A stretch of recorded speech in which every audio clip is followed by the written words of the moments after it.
اور وہ اس لیے قید خانہ ہے، تکلیفیں اس لیے ہے، پریشانیاں اس لیے، دشواریاں اس لیے، ظلم تشدد اس لیے مسلمانوں پہ ہو رہا ہے کہ یہ تکلیفوں سے جب گزروں گے اور جب جنت میں جاؤں گے تو جنت کی نعمت کا پھر احساس ہوگا۔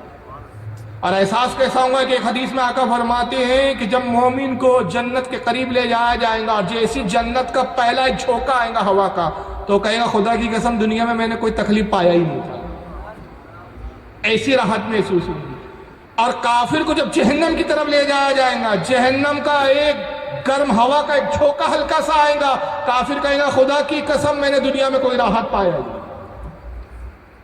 تو اگر یہاں مسلمانوں پہ ظلم ہو رہا ہے، تشدد ہو رہا ہے، تو یہ مت سوچئے کہ صاحب ہم اہل ایمان ہیں تو یہ اللہ تعالیٰ یہ سب کیوں گوارا کر رہا ہے، ہم ہی پہ ظلم کیوں ہو رہا ہے، ظالم ہم پر غالب کیوں ہو رہے ہیں؟ نہیں، ہماری آزمائش ہے، یہ تکلیفوں سے گزارنا اس لیے کہ تکلیفوں سے گزرے تو اس کی نعمتوں کا احساس ہو۔ اب ہمارا کام یہ ہے کہ ہم ان تکلیفوں پہ صبر کریں اور اپنے ایمان کو مضبوط بنائیں اور آخرت کی تیاریاں کریں۔ تو سرکار غوث اعظم نے اپنی زندگی میں تعلیم دی کہ اگر ولایت کا مقام چاہیے، درجہ چاہیے، تو یہ مشقتیں اور تکلیفوں سے گزرنا ہوتا ہے، اور جب انسان یہ تکلیفوں سے گزرتا ہے تو مقام ملتا ہے۔ پھر وہ بھی ایک مقام سرکار غوث اعظم کی زندگی میں آتا ہے کہ جب آپ علم ظاہر سے پوری طرح آراستہ ہو گئے، فارغ التحصیل ہو گئے، علم مکمل ہوا آپ کا، تو سرکار صلی اللہ تعالی وسلم خواب میں تشریف لاتے ہیں اور فرماتے صاحبزادے اب تم تو ظاہری طور پر بھی علم سے آراستہ ہو گئے، علم باطن تو تم کو پہلے ہی دیا جا چکا ہے، اب تم واعظ و نصیحت کہو اور اپنے واعظ حسنہ سے لوگوں کی اصلاح کرو، لوگوں کو دین کی طرف راغب کرو، لوگوں کو ایمان کی طرف بلاؤ، لوگوں کو دعوت دو اسلام کی۔ آپ عرض کرتے ہیں کہ اے جد کریم، اے نانا جان، میں عجمی ہوں، میری مادری زبان فارسی ہے، آپ فارسی سے فارس کے رہنے والے تھے۔ گیلان جو علاقہ ہے جس کو جیلان کہتے ہیں، یہ فارس کا شہر ہے، فارس جو ایران کا شہر ہے جس کو اب ایران کہا جاتا ہے، وہاں کی جو زبان تھی وہ زبان کون سی تھی؟ فارسی تھی، آپ فارسی مادری زبان تھی آپ۔ اور یہ جو تھا بغداد یا عراق میں یہاں کی زبان جو تھی مادری زبان یہاں کے لوگوں کی عربی تھی۔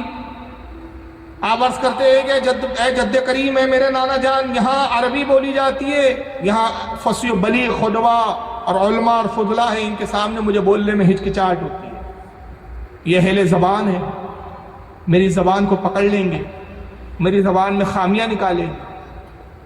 یہی وجہ ہے کہ میں ہچکچاتا ہوں کہ ایسے فصیح و بلیغ زبان کے جاننے والوں کے بیچ کیسے واعظ و نصیحت کا سلسلہ شروع کروں۔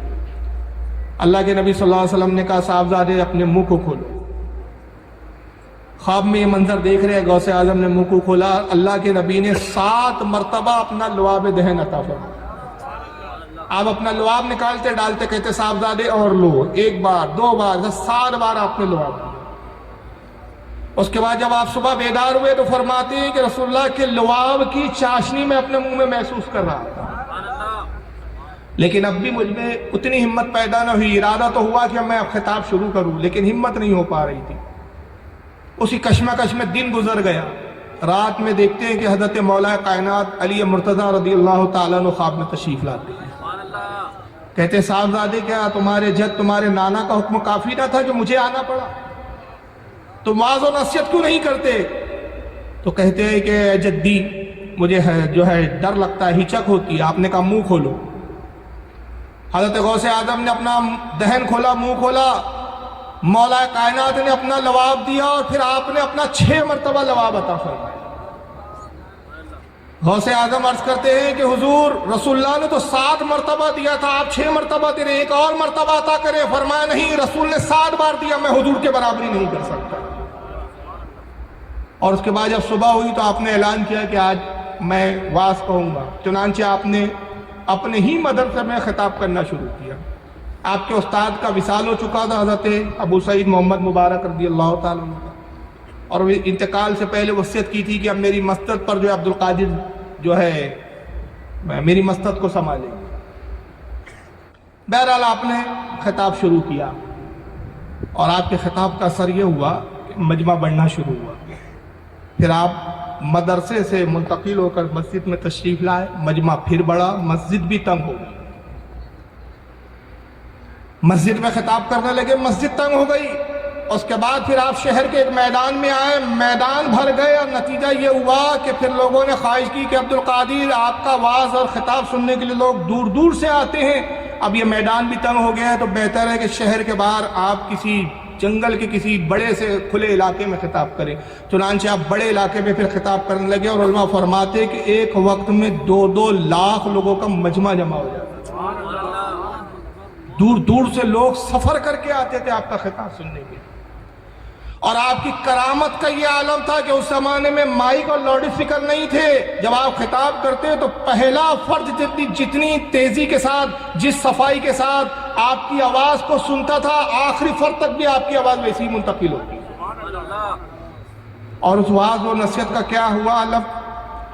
خود حضرت امام ابو الحسن چتنوفی رحمۃ اللہ علیہ نقل کرتے ہیں، اور حضرت امام محمد بن یحییٰ قلائد الجواہر میں اس کو نقل کر دے. غوث اعظم کے اس قول کو دونوں بزرگوں نے نقل کیا کہ سرکار غوث اعظم فرماتے ہیں کہ میرے وعظ میں حتیٰ کہ یہودی اور عیسائی بھی آتے اور میرا وعظ سنتے، پھر اسلام پر اعتراض کرتے، میں جواب دیتا، اور نتیجہ یہ ہوتا کہ میرے وعظ سے اور میرے جوابات سے ان کے دل کھل جاتے، اور اللہ کے فضل و کرم سے پھر وہ اسلام قبول کرتے. اور نتیجہ یہ ہوا کہ میرے اس وعظ کی برکتوں کا اثر یہ ظاہر ہوا کہ 5000 یہودوں اور نصارہ نے صرف میرے وعظ کی بنیاد پر میرے ہاتھ پر اسلام کو قبول کیا. اور آپ فرماتے ہیں کہ 2 لاکھ سے زائد وہ افراد ہیں جنہوں نے گناہوں سے میرے ہاتھ پر توبہ کی. 2 لاکھ سے زائد افراد. تو یہ غوث اعظم رضی اللہ تعالیٰ عنہ کا خطاب کا عالم تھا، یہ تقریر کا عالم تھا. اور تقریر کیسے ہوتی تھی؟ حضرت امام ابو الحسن فرماتے ہیں کہ جب آپ خوف الہی پر بیان کرتے، وعظ ختم ہوتا تو کئی جنازے اٹھتے. خوف الہی میں لوگوں کی روحیں نکل جایا کرتی. سنجیدگی کے ساتھ خطاب ہوتا تھا، وعظ و نصیحت ہوتی تھی، اس میں رسول اللہ کی حدیثیں ہوتی، شریعت کے احکام ہوتے، لوگوں کو امر بالمعروف کی تلقین ہوتی، برائیوں سے روکنا اور بھلائیوں کی طرف بلانا آپ کا یہ وعظ کا بیان ہوتا. اور صرف آپ خطیب ہی نہیں تھے بلکہ اپنے وقت کے مفتی عالم بھی ہوتے. آپ علماء کے مرجع تھے، بڑے بڑے علماء اور بڑے بڑے مشائخ، بڑے بڑے مفتیان کرام جہاں ان کے علم دم توڑ دیتے تھے، اپنے علم کے وہ مسائل کو حل کرنے کے لیے غوث اعظم کی بارگاہ میں حاضر ہوتے. جب مفتیان کرام فتویٰ دینے سے عاجز آتے تو سرکار غوث پاک کی طرف رجوع کیا کرتے تھے. چنانچہ حضرت امام ابو الحسن چتنوفی رحمۃ اللہ علیہ کو واقعہ نقل کرتے ہیں کہ غوث اعظم کا ظاہری دور تھا کہ ایک شخص نے قسم کھائی کہ یہ منت میری پوری ہو گئی. ایک منت مانگی اس نے اللہ کی بارگاہ میں، کہا پروردگار اگر یہ کام ہو گیا تو میں تیری ایسی عبادت کروں گا کہ پورے روئے زمین پر میرے علاوہ وہ عبادت کرنے والا کوئی نہیں ہو، میں تنہا وہ عبادت کروں گا. قسم کھا لی، منت پوری ہو گئی، لیکن اب خیال آیا کہ ایسی کون سی عبادت کروں کہ میں تنہا وہ عبادت کرنے والا رہوں، پوری دنیا میں وہ عبادت اس وقت کوئی کرنے والا ہی نہ ہو. بڑا پریشان ہوا، وہ بہت سوچا، کچھ سمجھ میں نہیں آیا. علماء کی طرف، مفتیان کرام کی طرف اس نے رجوع کیا اور استفتاء کیا، فتویٰ پوچھا. سارے مفتیان کرام عاجز آگے کہا کہ تیری قسم ہی فضول ہے، تو نے بیہودہ قسم کھائی ہے، غلط قسم کھائی ہے، بہتر یہ ہے کہ اپنی قسم کو توڑ اور اس کا کفارہ دے دے. اس نے کہا نہیں، کفارہ تو نہیں دوں گا، کچھ تو حل لوں گا، آپ غور کرو. آخر میں تمام مفتیان کرام نے فیصلہ کیا کہ سرکار غوث اعظم کی طرف رجوع کیا جائے. وجہ یہ ہے کہ اتنا مشکل مرحلہ ہے کہ اس کا جواب دینے سے ہم عاجز ہیں کہ ایسی کون سی عبادت ہے جس پہ دعویٰ کیا جائے کہ یہ جس وقت یہ عبادت میں مشغول ہو، دنیا میں روئے زمین پر اس کے علاوہ وہ عبادت میں کوئی مشغول نہ ہو. بھائی یہ روزہ رکھے تو کیا گارنٹی کہ دنیا کے کسی نہ کسی کونے پہ اس دن کوئی روزے سے نہ ہو. یہ درود پڑھے تو کیا گارنٹی کہ کوئی اور درود پڑھنے والا نہیں. یہ نماز پڑھے تو کیا گارنٹی کہ اس وقت کوئی نماز نہیں پڑھ رہا. تو ایسی کوئی عبادت ہی نہیں ہے جس پر یہ دعویٰ کیا جائے کہ یہ عبادت میں مشغول ہے تو اس عبادت میں اس وقت کوئی دوسرا مشغول نہیں ہے. جب یہ مسئلہ سرکار غوث اعظم کی بارگاہ میں آیا تو آپ نے فی البدی قلم اٹھا کے جواب تحریر فرمایا، سوچا نہیں، غور فکر نہیں کیا. یہ آپ کے فتوی کی دینے کی صورت کا علم تھا. آپ نے فرمایا اس میں کیا پیچیدگی ہے، خانہ کعبہ کو خالی کروا دیا جائے اور اس سے کہے کہ وہ تنہا طواف کر لے. اس لیے کہ روئے زمین پر کعبہ ایک ہی ہے اور کعبہ کا طواف بھی عبادت اور نیکی ہے. جس وقت یہ طواف کریں گا تو یہ تنہا ہوں گا، کوئی اس کے طواف میں شریک ہوں گا ہی نہیں. اس کی قسم پورا کرنے کے لیے بادشاہ کو کہا جائے کہ خانہ کعبہ کو کچھ لمحوں کے لیے خالی کروا دیا جائے، لوگوں کو ہٹا دیا جائے اور یہ تنہا طواف کر لے، اس کی قسم پوری ہو جائے گی۔ تو اندازہ لگائیے کہ سرکار غوث اعظم رضی اللہ تعالیٰ عنہ اپنے وقت کے کتنے بڑے مفتی تھے، تو وہ مسائل کے جہاں پر مفتیان کرام اپنے گھٹنے ٹیک دیا کرتے تھے، سرکار غوث اعظم منٹوں میں، گھڑی بھر میں ان مسائلوں کو حل فرما دیا کرتے تھے۔ اور شریعت پر آپ کا عمل اور تقوی، باوجود اس کے کہ آپ غوث وقت تھے، غوث وقت کیا غوث زمانہ ہے، بلکہ امام مہدی تک آپ کا یہ پورا زمانہ آپ کی غوثیت کا زمانہ ہے، پورا یہ زمانہ آپ ہی کی غوثیت عظمیٰ کا ہے، سارے ولی آپ کے ماتحت ہے۔ بلکہ اعلیٰ حضرت فرماتے ہیں کہ کوئی ولی ہی اس وقت تک ولی نہیں بنتا جب تک اس کی ولایت کی سند پر آپ اپنی مہر نہ لگا دیں۔ لیکن شریعت سے بے باک نہیں ہو گئے کہ میں تو اب غوث عالم ہوں، غوث اعظم ہوں، غوثیت عظمیٰ اور غوثیت کبریٰ کے منصب پر فائز ہوں، مجھے شریعت کی کیا پابندی کی ضرورت نہیں، بلکہ جتنا مقام بلند ہوتا ہے اتنی شریعت کی پابندی بڑھتی ہے۔ حضرت مخدوم اشرف جہانگیر شبنانی رحمۃ اللہ تعالیٰ علیہ فرماتے لطائف شریفی میں، یاد رکھو کہ شریعت پرکھنے کی کسوٹی ہے، شریعت پرکھنے کی کسوٹی ہے، شریعت پر ولی کو پرکھا جاتا ہے، ولی سے شریعت نہیں پرکھی جاتی۔ کتنا پیارا جملہ، اس کی اہمیت کو آپ سمجھیں۔ اور آج زمانہ کیا آ گیا، ہمارے پیر صاحب ایسا کرتے، ابے تیرے پیر کی حیثیت کیا ہے، یہ بتا کہ شریعت کیا کہتی ہے۔ اگر تیرا پیر شریعت پر عمل کرتا ہے تو پیر ہے، شریعت پر عمل نہیں کرتا تو وہ پیر نہیں ہے۔ کہ شریعت جو ہے وہ کسوٹی ہے، جو شریعت پر عامل ہے وہ ولی ہے، اور جو شریعت پر عامل نہیں وہ ولی ہو ہی نہیں سکتا۔ بلکہ یہاں تک کہ حضرت جنید بغدادی رحمت اللہ تعالیٰ علیہ جو غوث پاک کے دادا پیروں میں ہیں، فرید الدین عطار ان کا یہ قول نقل کرتے تذکرۃ الاولیاء صفحہ 212 پہ، کہ فرماتے ولی وہ ہے جو اللہ رسول اور اللہ رسول کی اطاعت کرے، اور اس طرح وہ اللہ رسول کی اطاعت کرے کہ اس کے ایک ہاتھ میں قرآن ہو اور دوسرے ہاتھ میں حدیث رسول۔ اگر اس کے ہاتھ قرآن اور حدیث رسول سے خالی ہے تو پھر فرماتے ہیں کہ وہ ولی نہیں ہے بلکہ وہ زندیق ہے۔ زندیق کہتے ہیں وہ مجوسیوں کو جو آگ کے پجاری ہوتے ہیں، یا دین کے منکر کو زندیق کہا جاتا ہے۔ مگر یہ زمانہ بڑا عجیب ہو گیا ہے صاحب، شریعت پہ ولی نہیں پرکھے جا رہے، ولی صاحب ایسا کرتے اس لیے جائز ہے، اور ولی صاحب کر کے ہمیں ایسے ایسے ولی پیدا ہو گئے، ایسے ایسے پیر پیدا ہو گئے کہ نیٹوں پہ ویڈیو دیکھ کر آدمی حیران ہے۔ بیچ میں ایک پیر صاحب کو دیکھا لڑکیوں سے چپٹے ہوئے رہتے جب، عورت چمٹو پیر صاحب ہے، ولی صاحب ہے، قوالی ہو رہی ہے صاحب، ہزاروں لاکھوں کے نوٹ داڑھی منڈے قوالوں پہ نثار کر دے رہے ہیں صاحب، پیر صاحب ہے صاحب، کرامت ہے ان کی۔ اور ایک عجیب نیا فیشن چلا، پھولوں کے اندر ہی دفن ہو جا رہے ہیں گردن تک، دیکھے ہوں گے اس طرح کے ویڈیو آئے، اتنے گلاب کے پھول ڈالے کہ پیر صاحب کی گردن دکھ رہی ہے، باقی کچھ دکھ ہی نہیں رہا ہے۔ کیا ہے صاحب، یہ پیر ہیں، یہ ولی ہیں ہمارے حضرات۔ ارے کیا کرامت کیا ہے آپ کے حضرت کی؟ بھائی اتنے بڑے پیر صاحب ہیں کہ صاحب عورتیں پیر دباتی ہیں، بڑے بڑے سیٹ مرید ہیں۔ مولانا روم فرماتے ہیں کہ یہ ولی نہیں ہے بلکہ کیا ہے، کارے شیطان می کند نامش ولی، گر ولی ایس تو لعنت بر ولی۔ کام شیطان کے کرتا ہے اور کہتا ہے کہ میں اللہ کا ولی ہوں، اگر یہی ولی ہے تو فرماتے کہ ایسے ولی پر پھر اللہ کی لعنت۔ کام تو شیطان کے کرتا۔ یاد رکھیے شریعت راستہ ہے، یہ اعلیٰ حضرت کا قول ہے۔ اعلیٰ حضرت کیا فرماتے، بڑی پیاری تشریح کی ہے آپ نے اس کی، شریعت راستہ ہے، طریقت سواری ہے۔ شریعت راستہ ہے، طریقت سواری ہے، حقیقت نشان منزل ہے، اور معرفت منزل مقصود ہے۔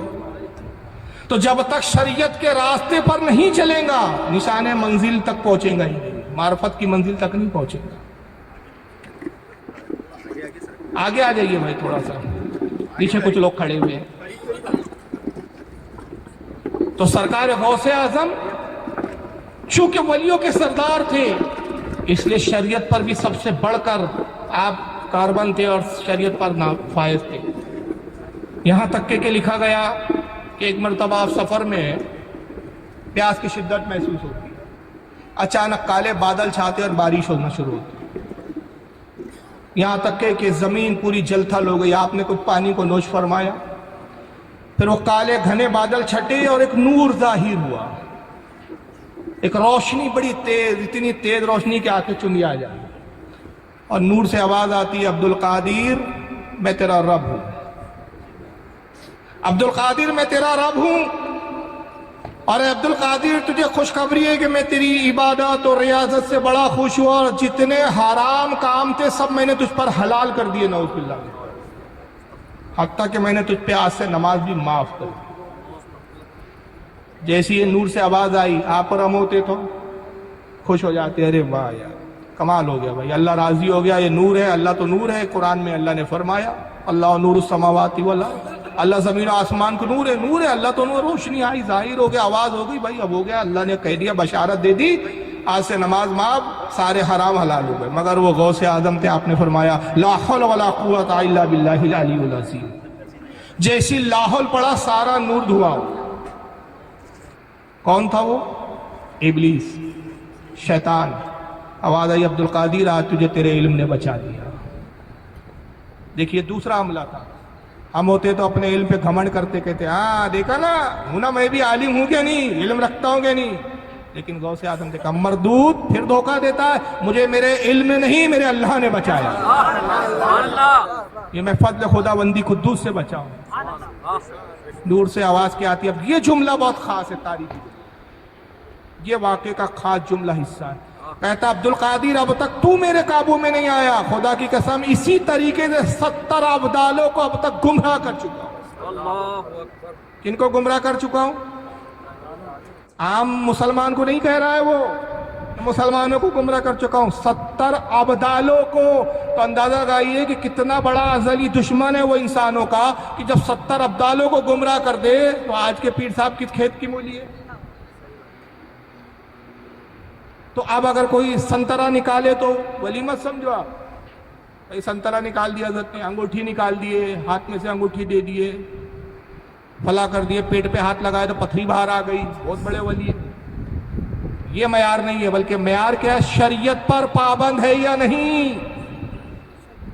یہاں تک کہ بزرگان دین فرماتے ہیں, کئی بزرگوں نے اقوال نقل کیے ہیں کہ اگر کسی کو پانی پہ چلتا ہوا دیکھو ولی نہ سمجھو, کسی کو ہوا میں اڑتا ہوا دیکھو ولی نہ سمجھو, جب تک یہ نہ دیکھ لو کہ رسول اللہ کی شریعت پر پابند ہے یا نہیں. تو معیار کیا ہے؟ رسول اللہ کی شریعت. اور اس واقعے میں خاص بات ہے, دیکھیے یہاں غوث اعظم نے ایک تعلیم دی. جب ان سے پوچھا گیا, ابن تیمیہ نے اس کو لکھا ہے. خاص بات ہے کہ اس واقعے کو سنیوں نے تو لکھا ہی ہے, اہل سنت کے شاہ عبدالحق مودودی سے دہلوی نے اخبار الاخیار میں لکھا ہے, امام ابو الحسن شتنوفی نے بہجت الاسرار میں لکھا ہے, قلائد الجوار میں حضرت امام محمد یحییٰ طاسفی نے لکھا ہے, اس کو بہت سارے علماء نے لکھا. لیکن ابن تیمیہ نے بھی اپنے فتاوے میں جلد 1 صفحہ 172 پر لکھا. اور ابن تیمیہ جو غیر مقلدوں کے بہت بڑے علامہ ہے, وہ کہتے ہیں کہ پھر غوث اعظم سے پوچھا گیا کہ حضور آپ نے کیسے جانا کہ یہ شیطان ہے, آپ کو کیسے پتہ چلا؟ آپ نے کہا صرف ایک بات سے, میرے آقا پر جب حرام حلال نہ ہوا تو میں تو اپنے نبی کا غلام ہوں, مجھ پر حرام حلال کیسے ہوا؟ تو یہاں سے ایک بات پتہ چلی, بھائی نماز کیوں نہیں پڑھتے پیر صاحب؟ نہیں ہم پر معاف ہے. تو کون ہے, تیری اوقات کیا ہے کہ تجھ پہ نماز معاف ہے؟ کچھ تو پھر ایسے نہیں نماز کیوں نہیں پڑھتے پیر صاحب؟ ارے بھائی نماز وہ لوگوں کے لیے, ہم تو ولایت کی اس منزل پر ہے کہ یہ زمین یہ مسجد ہمارے لیے نہیں ہے, ہم تو خانے کعبہ میں جا کے نماز پڑھتے ہیں. اچھا بھائی خانے کعبہ میں پڑھتے بھائی, پاس کی مسجد میں چلنا نہیں ہو رہا, آپ صرف خانے کعبہ اتنی دور جا رہے ہیں, روز جا رہے ہیں, 5 وقت جا رہے ہیں, اور یہ بتائیے ظہر میں نکلے تو وہاں کون سا وقت ہے, وہاں ظہر پڑھنے گئے کہ کون سی نماز پڑھنے گئے؟ وہاں تو ٹائم الگ ہو گیا, وہاں کا نماز کا بھی وقت ہے. تو آپ ظہر ادا کر رہے تھے کہ اثر ادا کر رہے تھے؟ بلکہ غوث پاک کا یہ قول مشہور ہے کہ آپ فرماتے ہیں کہ جو بے نمازی ہو اس کو ہمارے قبرستان میں دفن نہ کریں. اللہ اکبر. تو جب غوث اعظم کو اس نے فریب دیا کہ حرام کو حلال کر دیا, آپ اس فریب میں نہیں آئے, بلکہ آپ اس قول کے قائل تھے جو امام احمد بن حنبل جس قول کے قائل تھے, کہ امام احمد بن حنبل اس حدیث کی بنیاد پر فتویٰ دیا کرتے تھے کہ جو قصدن نماز چھوڑتا ہے وہ ہمارے نزدیک کافروں کی طرح کام کرنے والا, یا وہ کفر سے قریب ہے. اور وہ حدیث پاک کہ من ترک الصلاۃ متعمدا فقد کفر, جس نے جان بوجھ کر ایک وقت کی نماز چھوڑی وہ کافر ہو گیا. اور غوث اعظم فرماتے ہیں کہ فرائض چھوڑ کر فتح الغیب کے اندر آپ نقل کرتے ہیں صفحہ نمبر 144. اس جتنے میں حوالے دے رہا ہوں یا کتاب ٹیبل پہ موجود ہے. تقریر کے بعد میں بیٹھوں گا, آپ کو جو حوالہ دیکھنا ہو, جو پوچھنا ہو پوچھ سکتے ہیں, دکھا دیتا ہوں. یہ فتح الغیب میرے پاس, جس کے میں بار بار حوالے دے رہا ہوں. یہ غوث پاک کی لکھی ہوئی ہے, بیروت لبنان سے چھپی ہوئی کتاب ہے عربی زبان میں. یہ غوث پاک کی کتاب ہے. لوگ کہتے ہیں نا آج کل بھائی وہ کتاب لکھنا مولیوں کا کام ہے, ہم تو ولی ہے, آسمانی علم ہے ہمارے پاس. تو غوث پاک سے بڑے ولی ہو تو. فتح الغیب میں آپ فرماتے ہیں کہ فرائض چھوڑ کر نفل کام کرنے والی کی مثال ایسی ہے کہ انہیں 5 وقت کی نماز تو نہیں پڑھتا لیکن نفل کام میں بہت لگا ہے. جیسے آج سنیوں کا حال ہے, بھائی میلاد منانا فرض نہیں ہے, کیا ہے یہ بولو, نفل کام ہے. یہ تقریر کرنا کیا ہے, یہ تقریر میں بھی آپ بیٹھے ہیں, میں کر رہا ہوں, یہ نفلی کام ہے. لیکن فرض کیا ہے, 5 وقت کی نمازیں, نمازوں کی پابندی نہیں ہے لیکن نفل پہ بہت زور ہے ہمارے ہاں. میلاد پر زور ہے, 11ویں پر زور ہے, صاحب و فاتحہ پہ زور ہے, نذر و نیاز پہ زور ہے, لیکن نماز کا ٹائم آیا تو نماز کی فکر نہیں ہے. تو غوث اعظم خود فتح الغیب صفحہ نمبر 144 پہ کتنی پیاری مثال دیتے ہیں. کہتے ہیں فرائض چھوڑ کر نفل کرنے والی شخص کی مثال ہے اس حاملہ عورت کی طرح ہے. اس حاملہ, وہ پیٹ والی عورت کہ 9 مہینے تکلیفیں برداشت کرے, پیٹ میں بچہ لیے پھرے, اور جب ڈیلیوری ہو تو بچہ مردہ پیدا. یہ اس شخص کی مثال ہے کہ جو فرائض چھوڑ کر نفلی کی طرف توجہ کرتا ہے. تو پہلے فرائض ادا کیے جائیں گے, اس کے بعد پھر نفل کی طرف راغب ہوا جائیں گا. یہ سرکار غوث اعظم کی تعلیم ہے. اور اسی فتح الغیب میں ایک جگہ فرماتے ہیں کہ اے عزیز کرامت مت دیکھ, استقامت دیکھ. کرامت ولایت کا معیار, میں نے کہا نا 70 نکال دیے تو اللہ کے ولی, انگوٹھی دے دیے تو اللہ کے ولی, پیٹ کا پتھر نکل گیا تو اللہ کے ولی. حضرت آئے صاحب پانی پڑھ کے دے دیا, صاحب وہ بیمار تھے ہمارے گھر میں, لنگڑے تھے چلنے لگ گئے. یہ معیار نہیں ہے, یہ شعبے بازی بھی ہو سکتی ہے. پہلے دیکھو پیر صاحب شریعت کے پابند ہے یا نہیں. شریعت کے پابند ہے تو پھر پانی بھی ٹھیک ہے, دعا بھی ٹھیک ہے, پھوک بھی ٹھیک ہے. اور شریعت پر پابند نہیں تو پھر یہ پھوک بھی جو ہے یہ کچھ نہ کچھ ڈپلیکیٹ والا معاملہ. آپ خود غوث اعظم کی تعلیم کیا فرماتے ہیں, عزیز کرامت مت دیکھ, استقامت دیکھ, یعنی شریعت پر مضبوطی دیکھ. کہ جتنا شریعت کا پابند ہے اتنا بڑا اللہ کا ولی. ایک شخص آتا ہے سرکار غوث اعظم کی خدمت میں, بڑے چرچے سنے کہ حضور مردوں کو جلا دیتے, لنگڑوں کو چلا دیتے, بیماروں کو شفا دیتے, کوڑیوں کو اچھا کر دیتے. کہا چلو اپنی آنکھوں سے غوث پاک کی کرامت دیکھو. آیا حضور میں مہمان آیا ہوں, آپ کیا کچھ دن قیام کرنا چاہتا ہوں, آپ کی صحبت اختیار کرنا چاہتا ہوں. رہو شوق سے رہو. ایک حجرہ دے دیا گیا. 40 دن تک وہ غوث اعظم کا مہمان رہا. سرکار غوث اعظم کی مجلس میں آتا, آپ کے پیچھے نماز پڑھتا, ایک ایک لمحہ غوث اعظم کے ساتھ گزارتا, بڑی باریکی سے نگاہ رکھتا. لیکن اتفاق کی بات, پورے 40 دن کے اس عرصے میں ایک بھی کرامت آپ سے ظاہر نہیں ہوئی. حالانکہ کرامتوں کا بڑا صدور ہوتا تھا, لیکن تعلیم مقصود تھی اس کی. غوث اعظم اس کے دلوں کے حالات جانتے تھے, ایک بھی کرامت ظاہر نہیں ہوئی. 40 دن کے بعد وہ شخص آتا ہے, کہتا ہے حضور اجازت دیجیے اب لوٹنا چاہتا ہوں. کہا کچھ دن اور ٹھہرتے. کہا حضور جس مقصد سے آیا تھا وہ مقصد تو پورا نہیں ہوا. کیا مقصد تھا تیرا؟ بولے حضور کرامت دیکھنے آیا تھا, لیکن اس نتیجے میں پہنچا ہوں کہ خامخواہ لوگوں نے آپ کی کرامت کے چرچے کر رکھے ہیں, میں نے تو کوئی کرامت نہیں دیکھی.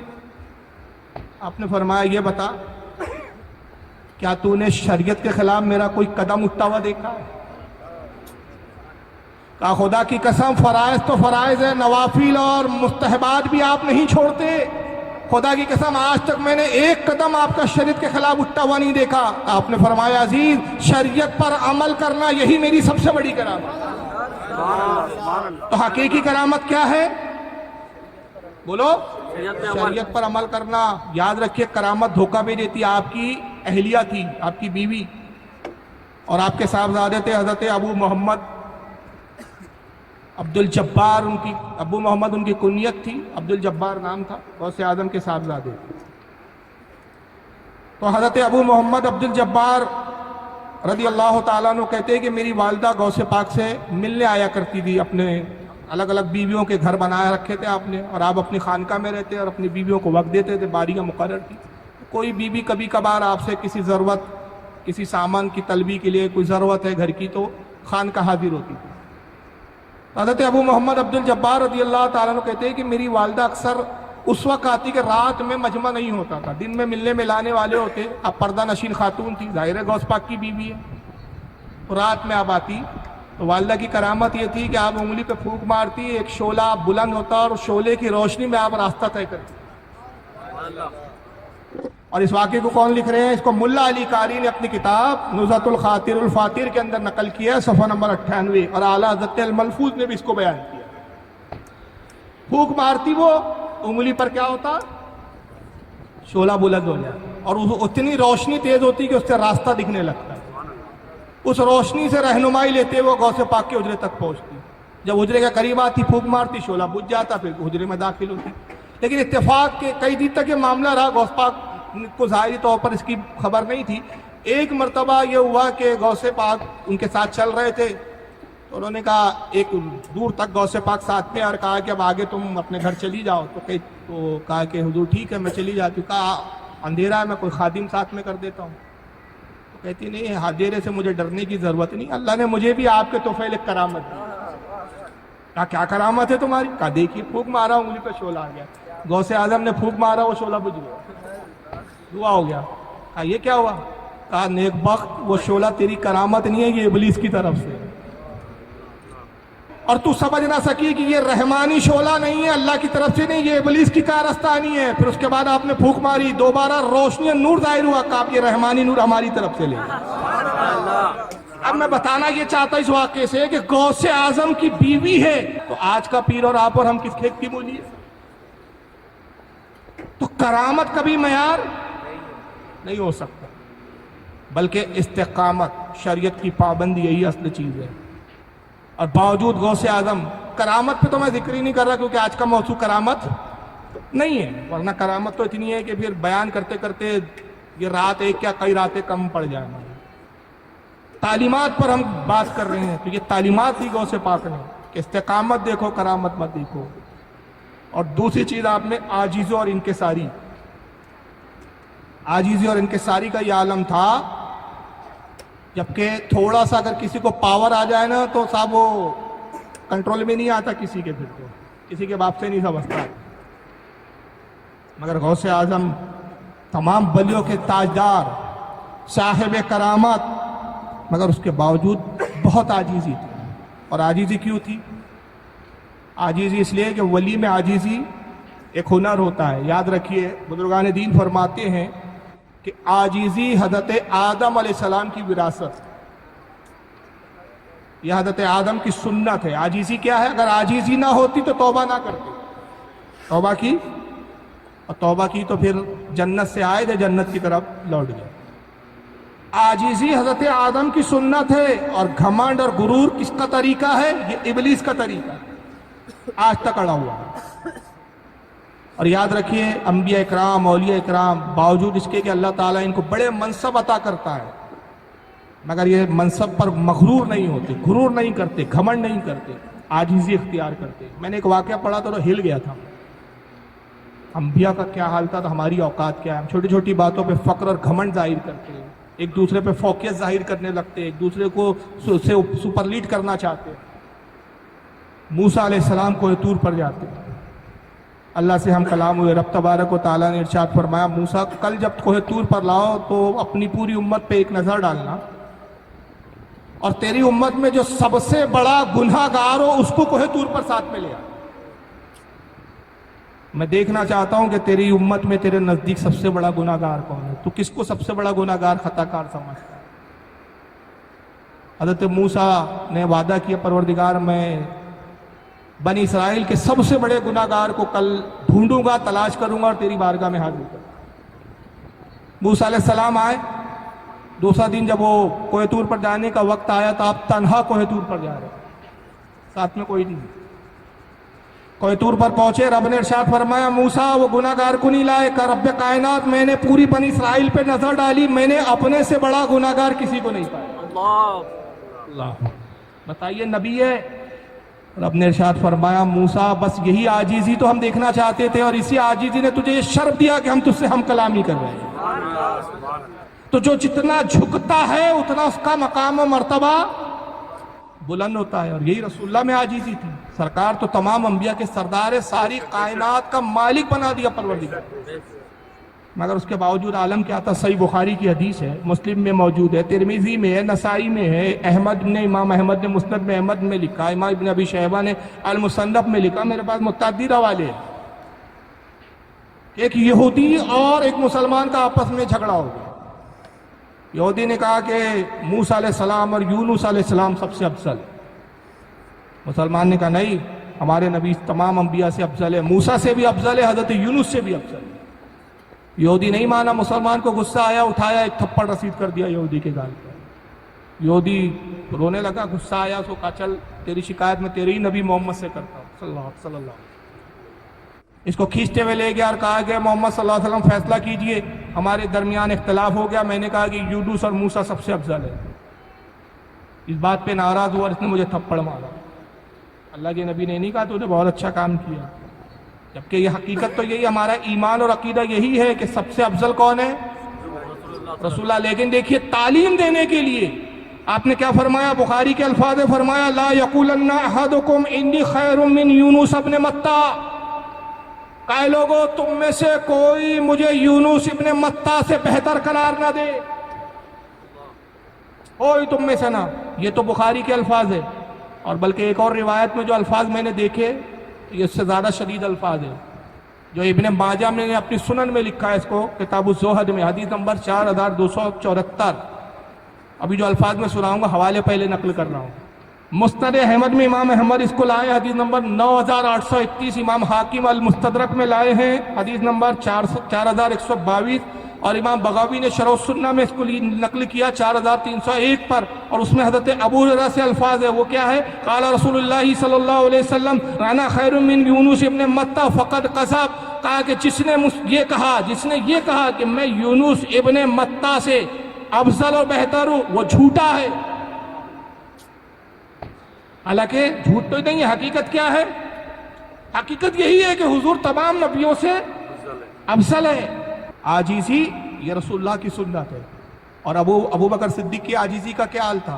حضرت امام احمد, ان کی کتاب امام احمد ابن حنبل کی الزہد, اس کی حدیث نمبر 560 ہے کہ ابو بکر صدیق اکثر یہ کہتے کاش میں ابو بکر نہ ہوتا بلکہ کسی مومن کا پہلو کا ایک بال ہو.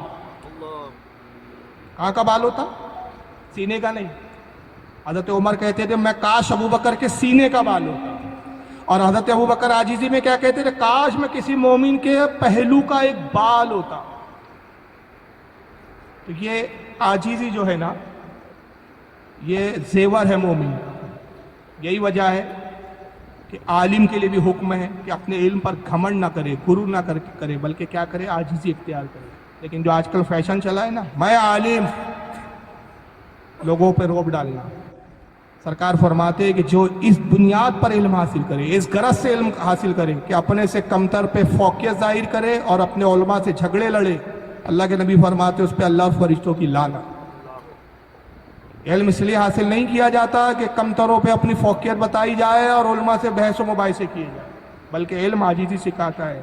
چنانچہ امام طبرانی رحمۃ اللہ تعالیٰ علیہ المعجم الاوسط اور معجم الصغیر دونوں اپنی اس کتاب کے اندر حدیث پاک نقل کرتے ہیں. اس کو دہلوی نے بھی مستد الفردوس میں لکھا ہے, اور بھی علماء نے لکھا ہے کہ حضرت عبداللہ ابن عمر کہتے ہیں کہ من قال انا عالم فهو جاہل, جو خود اپنی زبان سے کہے کہ میں عالم ہوں وہ سب سے بڑا جاہل. یہ عالم کو نہیں کہنا ہے جاہل میں عالم ہوں, بلکہ یہ دوسروں نے کہنا چاہیے آپ عالم ہیں.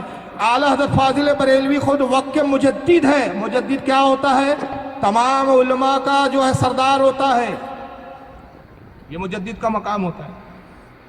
لیکن اعلیٰ حضرت خود مجدد ہونے کے بعد کیا کہتے تھے اپنے تعلق سے, حقیر, فقیر, سراپا, تقصیر, احمد رضا بریلوی. اور یہی تعلیم غوث اعظم کی ہمیں تعلیمات میں ملتی ہے کہ جب آپ طالب علمی کے دور میں تھے, آپ کا ایک ساتھی ہوا کرتا تھا جس کا نام تھا ابن سقا,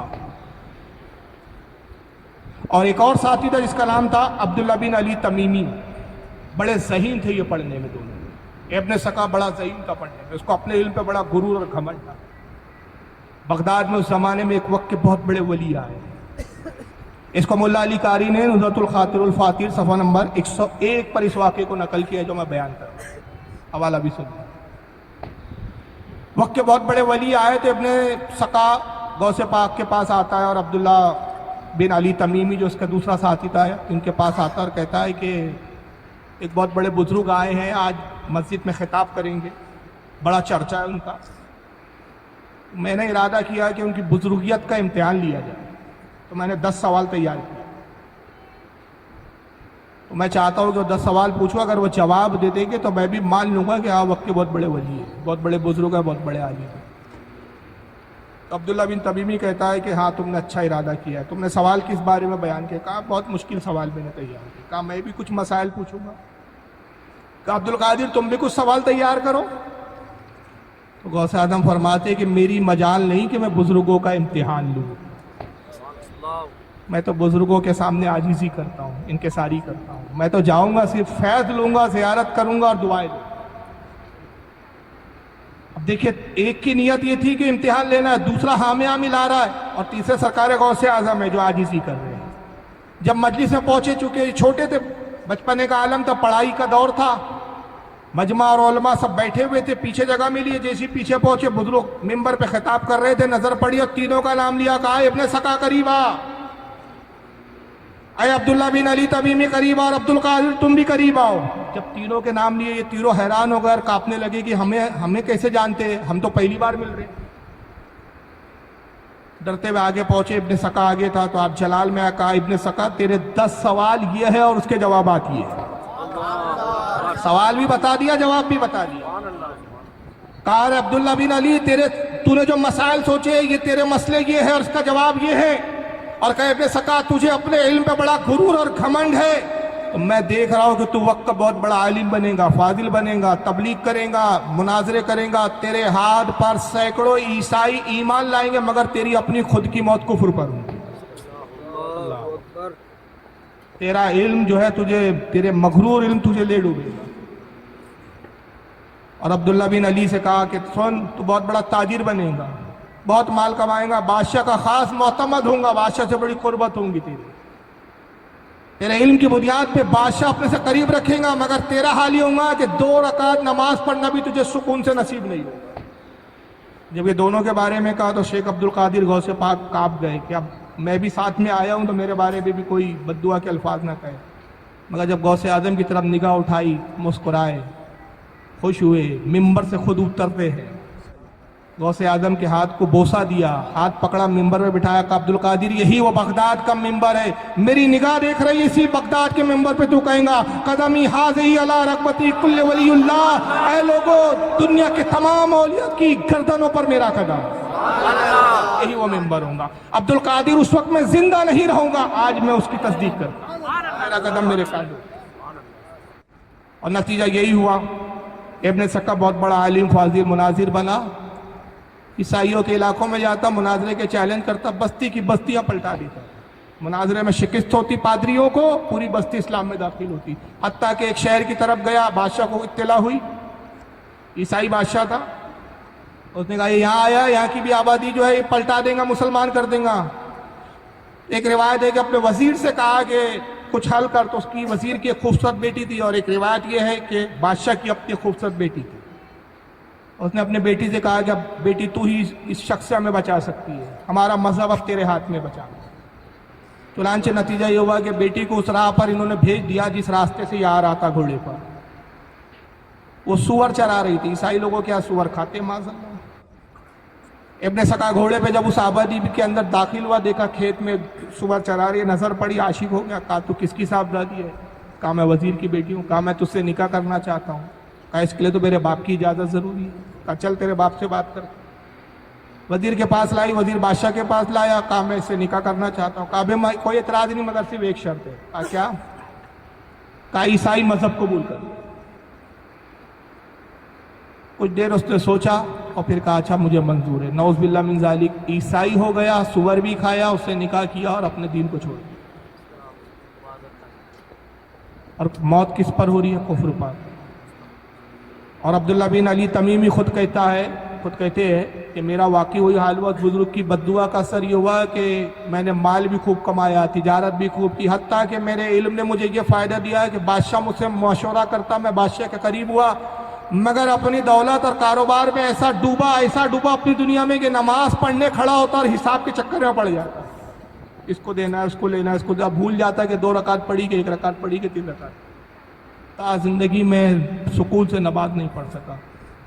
اب دنیا نے اور تاریخ نے منظر بھی دیکھا کہ سرکار غوث اعظم منبر پہ تشریف لائے اور اعلان کیا میرا قدم تمام اولیاء اللہ کی گردن ہو۔ تو یہ عاجزی نے سرکار غوث اعظم کو اتنا بلند کیا۔ حضرت شیخ شرف الدین سعدی شیرازی، جن کو حافظ شیرازی کہا جاتا ہے، گلستان سعدی ان کی فارسی زبان میں پہلے مدارس میں پڑھائی جاتی تھی، ابھی پتہ نہیں پڑھائی جاتی ہے،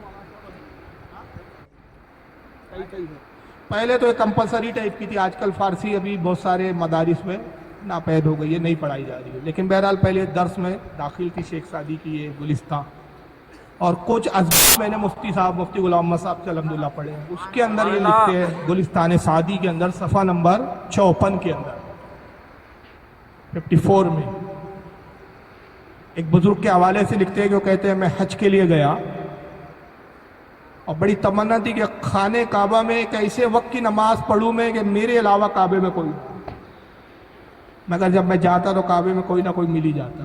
سردی کے دن تھے، ایک رات میں اٹھا اور کہا کہ آج خانہ کعبہ میں شاید بڑی شدید سردی ہے، سخت سردی ہے، آج تو کوئی نہیں ہوگا۔ میں گیا اور کہتے ہیں کہ میں رات میں جب کعبے میں داخل ہوا تنہائی میں نماز پڑھنے لگا، خوش ہوا کہ آج وہ تنہائی میسر آئی، مگر دیکھتا ہوں کہ ایک رونے کی آواز آئی اور کوئی رو کے کچھ الفاظ کہہ رہا ہے۔ قریب ہوا، دیکھا ایک شخص غلاف کعبہ میں اپنے آپ کو لپٹائے ہوئے اور روتے ہوئے کہتا ہے پروردگار قیامت کے دن مجھے نابینا اٹھانا، اے اللہ میں تجھ سے کچھ طلب نہیں کرتا، کچھ نہیں مانگتا، صرف یہ مانگتا ہوں کہ قیامت کے دن مجھے نابینا اٹھانا۔ بزرگ کہتے ہیں میں بڑا حیران ہوا کہ کتنی عجیب دعا ہے اس شخص کی۔ ارے حدیث پاک میں تو یہ آیا ہے کہ جو دنیا میں نابینا اور اندھے ہیں وہ بھی قیامت میں بینا ہو جائیں گے، اور فضل اور برکتیں اور مناقب ان کے یہ ہے، فضیلت یہ ہے نابینا کی کہ ایمان پر خاتمہ ہوا تو سب سے پہلے اللہ کا دیدار یہی لوگ کریں گے۔ سبحان اللہ۔ جو دنیا میں نابینا تھے سب سے پہلے دیدار الہی انہی کو نصیب ہوگا، تو ہر کوئی وہاں بینا ہوگا، کوئی عیبدار نہ ہوگا، ہر جنتی جو ہے بے عیب ہوگا۔ یہ کیسا شخص ہے جو کہتا ہے نابینا اٹھا؟ کہتے اشتیاق ہوا کہ اس شخص کو دیکھو آخر کون ہے۔ جب وہ شخص غلاف سے بہت دیر تک لپٹ کے روتا رہا، جب اس نے غلاف کعبہ سے اپنے آپ کو جدا کیا تو میں حیران ہو گیا، وہ شیخ عبد القادر جیلانی غوث اعظم۔ آپ قربان جاؤں میرے شیخ، ایک طرف تو آپ بغداد میں یہ اعلان کرتے ہیں مریدی لا تقف اللہ ربی اتانی رفت نلت المنالی، اے میرے مرید کسی سے خوف زدہ نہ ہو، گھبرا نہیں، میں تیرا پیر عبد القادر ہوں، رب نے مجھے بڑے بلند مقام عطا کیے ہیں۔ شیخ ایک طرف تو آپ یہ اعلان کرتے ہیں نظر تو الہ بلاد اللہ جمع کا خردلتین علی حکم اتصالی، اللہ نے مجھے وہ مقام دیا کہ میں اللہ کے تمام شہروں کو ایسے دیکھتا ہوں جیسے میرے ہتھیلی میں رائی کا دانہ رکھا ہوا ہو۔ ایک طرف تو آپ یہ کہتے ہیں کہ مریدی لا تقف واشین فائنی عزومن قاتل عند القتالی، اے میرے مرید کسی چگل خور سے خوف زدہ نہ ہو، کوئی اگر تیری چگلیاں کرتا ہے تو ڈر مت، میرے پاس بڑی تیز دھار والی تلوار ہے اور میں قاتل کرنا، خوب قتل کرنا تیرے بدگو کو خوب جانتا ہوں۔ یہ تلوار خوب خون جو ہے گوشت کاٹنے والی۔ ایک طرف آپ اپنے مریدوں کو یہ بشارت دیتے ہیں، ایک طرف اپنے مقام و فضائل بیان کرتے ہیں، اور ایک طرف یہ دعا ہے۔ شیخ یہ کیا معاملہ ہے؟ آپ نے کہا وہ درجے ہیں کہ جہاں رب کہتا ہے تو میں بیان کر دیتا ہوں، میرا رب کا حکم ہوتا ہے تو میں ممبر سے کہتا ہوں، اور جو تو یہ دیکھ رہا ہے یہ دعا اس لیے کہ قیامت کے دن رسول اللہ صلی اللہ علیہ وسلم میرے نانا جان ہوں گے، میرے جد مولا علی، امام حسن، امام حسین ہوں گے، اور میں گناہوں کے ساتھ ان کی بارگاہ میں آؤں گا تو مجھے شرم آئیں گی کہ ان سے نگاہ ملا پاؤں، اس لیے دعا کر رہا ہوں رب قدیر میں گناہگار خطا کار ہوں، کہیں شرمندگی نہ ہو تو نابینا اٹھا کے شرمندگی کم ہو جائے۔ یہ غوث پاک کی عاجزی ہے، مگر آج مسلمانوں میں یہ عاجزی ناپید نظر آتی ہے۔ سارا زور ہمارا اپنے ہی مسلمان بھائیوں پر ہے، بدعقیدوں سے لڑنے میں ہماری یوں ہوتی ہے، لیکن اپنے بھائی سے تو پھر یہ ہے آجا، یہ ہمارا حال ہے آج کا۔